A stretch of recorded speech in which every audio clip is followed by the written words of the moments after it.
Math Gad.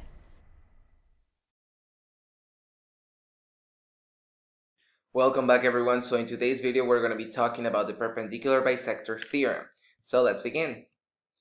So guys, basically in order to understand what a perpendicular bisector theorem is, first we have to talk about what is a perpendicular bisector. So let's think of a segment, right? AB. A perpendicular bisector is any segment or line that cuts AB, forms a 90-degree angle, and also is going to split AB into two halves. So again, it is perpendicular and it bisects. So it splits it in half, right? So whenever we have a perpendicular bisector, we can say that there is a theorem that applies to that perpendicular bisector. If a point is on the perpendicular bisector of a segment, then it is equidistant from the endpoints of the segment, right? So in this case, we have x, y, and we have that the line L is going to be a perpendicular bisector. So it forms a 90-degree angle, right? And it bisects the segment xy. If there is a point on the perpendicular bisector, for example, P, then it is going to be equidistant to both endpoints. So that means that the distance between Px and Py is going to be the same because of the perpendicular bisector theorem, right? That is very important that you guys understand.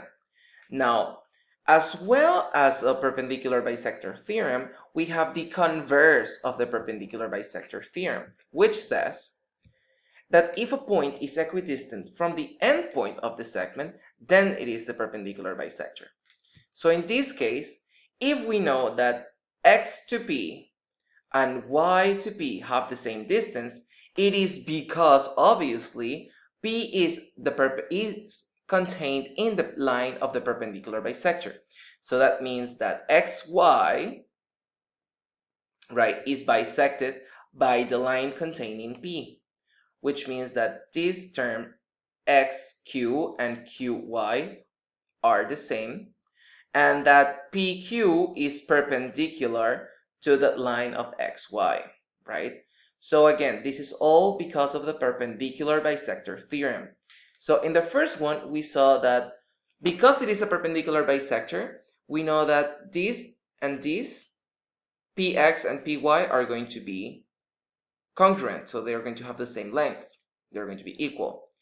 Now, because they're equal on the second one, we know that it is a perpendicular bisector. So it's the same idea, but it is the opposite, right? It's explained the opposite way, right? Now we're going to be using these two concepts of the perpendicular bisector theorem and the perpendicular bisector theorem's converse in order to solve a real life situation, right? So let's take a look at the following problem. We're given that AD is going to be 21, right? So this segment from A to D is 21. And we know that BF is going to be 8. We are also told that DF is also going to be 8. And they want us to tell them the value of AB. Now, we can say that because BF and DF are the same, right? Because these two segments are the same, we can know that in fact FC is the perpendicular bisector, right? So because FC is the perpendicular bisector, I also know that AC is also part of the perpendicular bisector because it's the same line. FC and from A to C. So it's also the perpendicular bisector. And because I know that AC is the perpendicular bisector, I know that the distance from A to D is going to be the same distance as the distance from A to B. So because A to D is going to be 21, I know that AB is also going to be 21.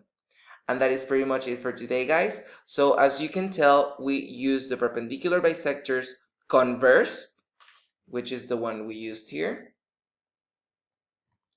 to prove the main one. And now we use the main theorem in order to get the final answer, which said that AB was actually the same measurement as AD. It is very important that even if it's easy or it seems obvious, you have to have the basis, so you have to use the theorem. Okay guys, see you on the next one. Bye bye. Check out these other videos to improve your math skills, and make sure you click that subscribe button to make the community grow. Follow ohmathgad in its social media accounts, drop a like, a comment below, and see you on the next one. Bye!